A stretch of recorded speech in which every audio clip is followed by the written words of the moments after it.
बिस्मिल्लाहिर्रहमानिर्रहीम। मैं हूं खान साहब के साथ प्रोग्राम गपशप में, और सबसे पहले तो आपसे रिक्वेस्ट है कि please press bell icon for our news channel. इसको उर्दू में भी समझा देते हैं, घंटी का बटन ज़रूर दबा दें अपने हमारे, ताकि आप तक बर वक्त वीलॉग पहुंच सकें। और पंजाबी में हम अब टल्ली कहेंगे, टल्ली का बटन ज़रूर प्रेस करें ताकि आपको हमारे वीलॉग बर वक्त पहुँच सकें। खान साहब, कल तो आपने बड़ी टल्ली टल्ली की है, और टल्ली जो है वो टाली खड़क गए हैं, और वो तो पर्चे अब बढ़ते ही जा रहे हैं और रजिस्टर्ड हो रहे हैं। कराची में लेटेस्ट जो है कोई कराची में भी पर्चा दर्ज हो गया है शेख रशीद साहब पे। तो आप इन ये सारे ये जो केसेस हो रहे हैं, इनको आप कैसे देखते हैं? नहीं, वो तो सिंध पुलिस भी आ गई है ना, इस्लामाबाद पहुंच गई है उनको लेके जाने के लिए। लेकिन उनके वकील साहब ने कोई बात की है, तो पहले हम इनकी बात सुन लेते हैं, फिर उसके बाद हम बता सकेंगे। थोड़ी देर पहले शेख रशीद साहब से थाना सेक्रेटरीट के अंदर मुलाकात हुई है। शेख रशीद साहब ने कहा है कि कराची पुलिस जो है मुझे कराची लेकर जाना चाहती है, और कराची पुलिस इस्लामाबाद पहुंच चुकी है। उन्होंने कहा है कि 5 लोग हैं जो मुझे मरवाना चाहते हैं। 5 लोगों के उन्होंने नाम बताएं, और उन 5 लोगों के नाम मैं मीडिया के ऊपर बताना चाहता हूँ। एक का नाम उन्होंने बताया कि शहबाज शरीफ, नवाज शरीफ, आसिफ अली जरदारी और बिलावल भुट्टो और राना सनाउल्लाह। अगर मैं मर जाऊं तो मेरी FIR इन 5 लोगों पे दर्ज की जाए।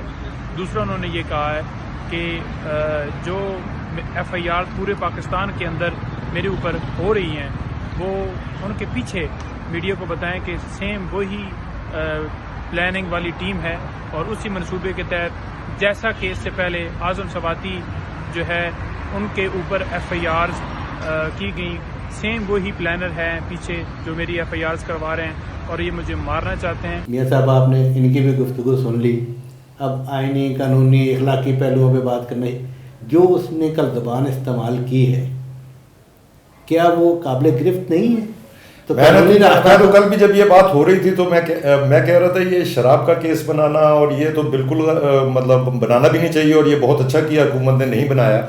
मगर जो कल उन्होंने लैंग्वेज इस्तेमाल की है, मुझे नहीं किसी नेशनल स्टेचर के किसी पॉलिटिशियन से इस किस्म की मुझे तवक्को नहीं थी। उन्होंने तो बिल्कुल नंगी गालियाँ निकाली हैं।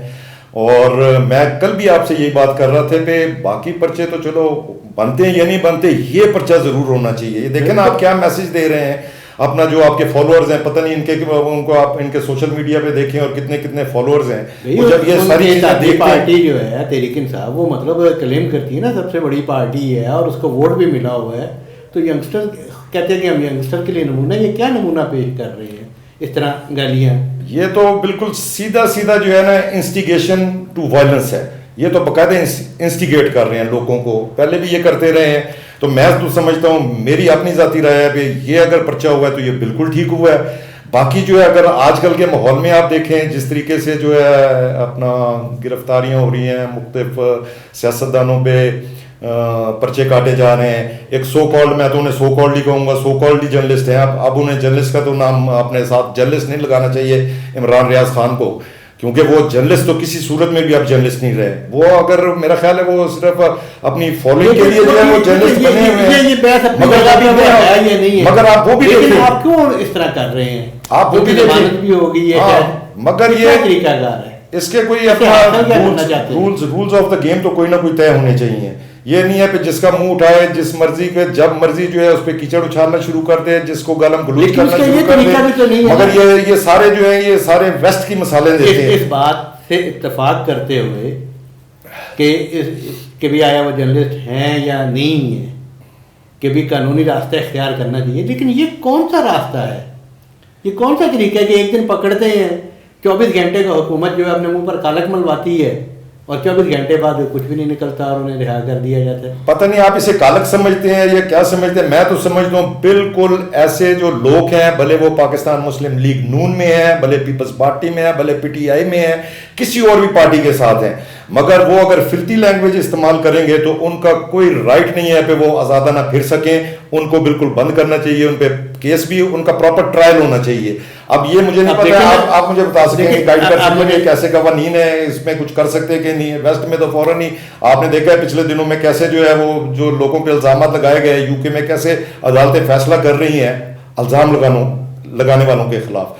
तो ये अभी पाकिस्तान में पता नहीं है कि एक नई रवायत फिर से चल पड़ी चलिए, है। आपने तो शेख रशीद को ज़ेर हिरासत देखा हुआ है, और अब मतलब वो सियासी तौर पे भी वो कह सकते हैं कि देखिए जी, मुझे सियासी तौर पर इंतकाम के तौर पर लेके जाया जा रहा है। भाई अगर सिर्फ पीपल्स पार्टी सिंध के ही कारकुनों के जज्बात मजरू हुए हैं, इस्लामाबाद में गिरफ्तार थे, यहाँ पे एक दरखास्त और दे देते, जो कल उसने गाली निकाली नहीं, है जज्बात इस्लामाबाद तो के मैं अंदर। कहता हूँ जज्बात तो इसमें देखें, जरा इंतकाम नजर आता है। हाँ नहीं, इंतकाम नजर आता इंतकाम है। तो नजर आते हैं, मगर जज्बात बहुत मजरूह हुए हैं लोगों के, वाकई हुए क्या हैं, सिर्फ बहुत हुए वहीं पे हुए हैं हैं जी।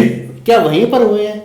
इसकी मिसाल देखिए ना, इसका जो सामने आता है, जो बात सामने आती है कि वहाँ पे उनकी हुकूमत है, इसलिए वहाँ पे बुलाया जा रहा है। और मैं आपको एक बात बताऊँ, मुझे कभी उम्मीद है कि सिर्फ इसे डराया ही जाएगा, डरा रहे हैं ना पीपल्स पार्टी की क़यादत और ना सदर आसिफ अली जरदारी। वो बहुत बड़ा ख़ानदान है, उनका बहुत बड़ा दिल है, और इसमें तो कोई शक नहीं है, उनकी बहुत कुर्बानी है। वो ये कभी भी अपने चेहरे पर ये एक कालक नहीं मलेगा, ना सिंध मलेगा, ना सिंध हाई कोर्ट मलेगी, ना जरदारी ख़ानदान, ना भट्टो ख़ानदान इस बात को मानेगा। इसने कहना है कि जी मुझे पंजाब से जाके सिंध में लेके गए हैं।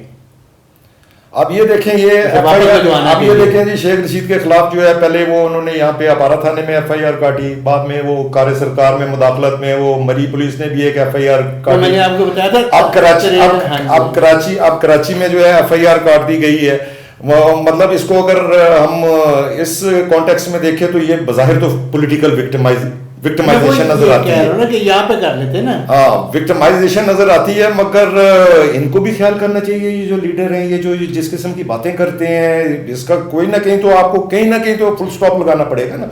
ये तो नहीं है कल को मेरा जहाँ पे दिल आए किसी पे जाके मैं जो है अपना उसको गालम गलूच करना शुरू कर दूं, उसको ऐसे कहना शुरू अच्छा, कर अब दूं। कह रहे हैं कि जी अब फिर वही बात कर रहे हैं कि जी 5 बंदों के नाम मैंने लिखवा दिए हैं। जी हाँ, ये देख लें। अच्छा, आपने ओ भाई, आपने इसी बात पे तो आप गिरफ्तार हुए हो कि आपने कहा था कि इमरान खान की जान को खतरा है और आसिफ जरदारी जो है वो मरवाना चाहता है। यही तो आपसे पूछना चाह रहे थे पुलिस वाले, और अब आपने खुद को एक और मुसीबत में डाल दिया।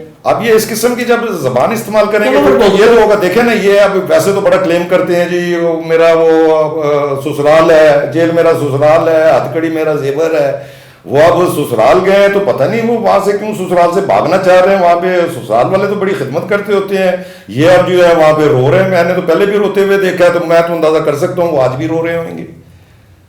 चल भुगतन गए फिर। हाँ, तो भुगतना पड़ेगा, मगर है मेरे हिसाब में ये बिल्कुल ही गलत है। इससे पहले देखें जैसे वो आजम स्वाति साहब के साथ हुआ है, फवाद चौधरी साहब के साथ हुआ है। ये एक रवायत जो है ये PTI की गवर्नमेंट से पहले ये रवायत जो है काफ़ी हद तक जो है ना इस पे काबू पा लिया गया था, ये जो पॉलिटिकल विंडिक्टिव जो सियासत है। मगर ये PTI ने इसकी आके फिर से जो है उसका ऐसा बीज बोया है। उन्होंने जो जुल्म किए हैं वो आपके सामने ही है, जिस तरीके से लोगों को जाली केसों में अपना पकड़ा गया, उन पे केसेस बनाए गए। अब जो है उनका बदला जो है वो ये आके हुकूमत ले रही है। हालांकि ये PML एंड पीपल्स पार्टी, इन्होंने चार्टर ऑफ डेमोक्रेसी साइन किया था यूके में, उन्होंने आपस में किया था, इनके साथ PTI के साथ नहीं ना होगा। नहीं हुआ था, मगर ये जो है ये एक तो रूल्स ऑफ द गेम जो है ना ये तो तय करने पड़ेंगे। देखिए, ये तो PTI को तय करने पड़ेंगे ना, जो किसी फोरम पे बैठने के लिए तैयार ही नहीं है ना। वो भाग जाती है कि जी हमने उधर वो GHQ के साथ बात करनी है। वो कहते हैं भाई हम इस चीज़ के फ्री की नहीं है सियासी मामले के। जी हाँ, वो तो अब जब भी मामला आप देखें ना, ये जो दहशतगर्दी के मामले पे कॉन्फ्रेंस बुलाई गई है, वहाँ पर नहीं गए। बस यही तो इनकी ज्यादती है। ये पता नहीं, ये हर अपने अपना जो मुखालफ है उसको हर एक को अछूत समझते हैं। ये PTI ने एक जो है ना एक बिल्कुल एक नया कल्चर इंट्रोड्यूस करवाया है, जो उनका मुखालफ है या कोई अपोनेंट पॉलिटिकल पार्टी है उसको वो झूठ समझते हैं, डाकू समझते हैं। सारे इसी तरह ये नहीं, मगर ये देखें ये बड़ी नेशनल कॉज है। ये जो टेररिज्म की भी आपने बात की है, इस पे सबको मिलकर इकट्ठा बैठना होगा, उसके बाद ही आप लोग कुछ कर सकेंगे। ये जो है अपना जो भी उस गमले से पैदा हुए हैं, ये पहले आपस में सियासी रूप से आपस में लड़ते थे। पीपल पार्टी थोड़ा लड़ी है आपस में। अच्छा, ये देखें खान साहब, ये अपना कैसा डायलमा है। ये सियासी कारकुन जो है किसी भी पार्टी का हो, जब भी उसके साथ कोई इस किस्म के केस बनते हैं, पॉलिटिकली मोटिवेटेड होते हैं या इवन उनमें से बहुत सारे जेन्युइन होते हैं। मैं ये शेख रशीद के जो केस हुआ है, ये तो बिल्कुल इसको मैं समझता हूँ ये जेन्युइन केस है। उसने जिस किस्म की गालम गलोच की है वो तो बिल्कुल ही मेरा ख्याल है जेब ही नहीं देती किसी भी सियासतदान को। मगर ये जब वैसे बड़ी बड़ी भड़के लगाते हैं, जब पकड़े जाते हैं फिर अपना मजलूमियत का रोना शुरू कर देते हैं। कोई जो है वो अपना साफी बन के आ जाता है, कहता है जी पे आज़ादी सहाफत पे हमला हो गया है। सियासतदानों के साथ करें तो ये वो कहते हैं जी हमारे साथ पॉलिटिकल विक्टिमाइजेशन हो रही है। अंदर रो रहे होते हैं, बाहर आके भड़के लगाते हैं। इसको आप कैसे देखते हैं? नहीं, अंदर का भड़के लगा रहे होते हैं, बाहर आके भड़क लगाते हैं, अंदर बाहर आके भड़क लगाते हैं। और ये सियासी कारकुन किया करते थे, लेकिन ये तो बाहर भी आके रोते हैं। बाकी आपने जिन लोगों के नाम लिए हैं, आदम सवाती साहब हो जाए, गिल साहब हो जाए, अल्लाह करे कि वो सियासी कारकुन बन जाए। मैं सिर्फ फवाद चौधरी के हवाले से बात करना, मैं तो ऐसे जर्नलिस्ट भी जो है मैं भी उन्हें भी समझता हूँ जो बिल्कुल ही उनकी अलाइनमेंट हुई है किसी ना किसी पॉलिटिकल पार्टी के साथ। वो दोनों तरफ है, तीनों तरफ है। हमने रोने की बात कर, उनको भी जो है वो भी रोते हैं, वो भी रोते हैं। मैं फवाद चौधरी साहब के हवाले से दूसरों को तो मैं सियासी कारकुन नहीं समझता कि अल्लाह करे कि वो सियासी कारकुन बन जाए, लेकिन फवाद चौधरी साहब का जो भी रवैया रहा है, मैं उनसे तवक्को करता हूँ कि अब चूँकि वो उस प्रोसेस से गुजर गए हैं, तो जो कुछ उनके दौरे हुकूमत में हुआ, जिन लोगों के साथ हुआ और जिनके वो जिक्र जिस तरीके से करते थे, उनसे उनको माजरत करनी चाहिए।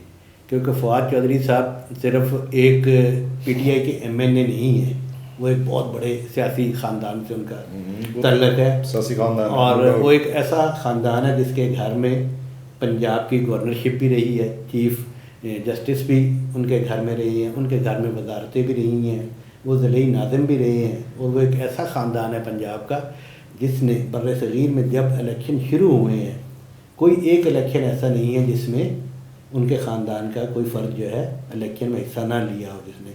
तो फवाद चौधरी साहब आपके कंधों पर बहुत बड़ी सियासी जो है विरासत है, आप बहुत बड़े बड़े लोगों के वारिस हैं। आप सियासी अमल में आपका जो भी तर्ज़ अमल था, अगर आज आपको ये एहसास हो जाए कि आपने गलत किया था, तो आप जो है उस पर उनसे माजरत करें। और कोई गल नहीं, सियासत के विच होंदा है, सारिया चीज़ां आंदियां, जट बनो, अल्लाह खैर करेगा। हौसले नाल सियासी कारकुनां दी लाज रखो, आंसू ना पाओ, ये चीज़ां आंदियां इन मराइल दे। ये जिन लोगों के साथ ये जो पकड़े जा रहे हैं और उनकी बेल्स भी हो रही हैं, अगर आप देखें तो इनको भी अपना रवैया चेंज करना पड़ेगा सबको ही। आप तो फवाद चौधरी साहब को एड्रेस कर रहे हैं, मगर सबको ही अपना रवैया चेंज करना चाहिए, सबको रवैया चेंज करना पड़ेगा। पीपल्स पार्टी और ये जो PDM की जो हुकूमत है, सब जो पॉलिटिकल पार्टीज है बहुत मेच्योर पार्टीज है। जी हाँ, और ये पब्लिक फिगर है। PDM की क़यादत भी जो है ना, अगर वो इनसे निपटना चाहती है PTI से, तो कोई और तरीका इख्तियार करे। ये मुनासिब नहीं है केस करना, और ये चोरी का केस या शराब का केस और एक सूबे से दूसरे सूबे में लेके जाना, और एक मरतबा फिर इस तवक्को के साथ कि सिंध जो है वो इसे शेख रशीद को लीडर नहीं बनने देगा। मगर शेख रशीद को तो लीडर देखे हैं जी, इनकी आपके सामने ये सब की जमानतें हुई हैं। जी हाँ, ये सवाती की भी, फवाद की भी, अपना इमरान रियाज की भी। वो उसका क्या कसूर है उस गरीब का? सिंध में जो है वो PTM के जो अली वजीर साहब, मैं तो समझता हूँ उनके साथ बहुत ही ज्यादती हो रही है। मुझे नहीं समझ, मैं बिल्कुल समझने से कासिर हूँ। तमाम ये पॉलिटिकल लोग जो हैं उनकी जमानतें हो रही हैं, अली वजीर की क्यों नहीं हो रही है? अली वजीर माफी मांग रहे हैं। नहीं, किस बाजवा साहब ने कहा नहीं था वो मुझसे माफी मांग ली? बाजवा साहब तो चले गए, अब माफी किस चीज की? ये जिनकी जमानतें हुई हैं इनको माफी मिली है? मेरा ख्याल आज के लिए इतना ही काफी है इस मौजू पे। फिर से थैंक यू, अल्लाह हाफिज।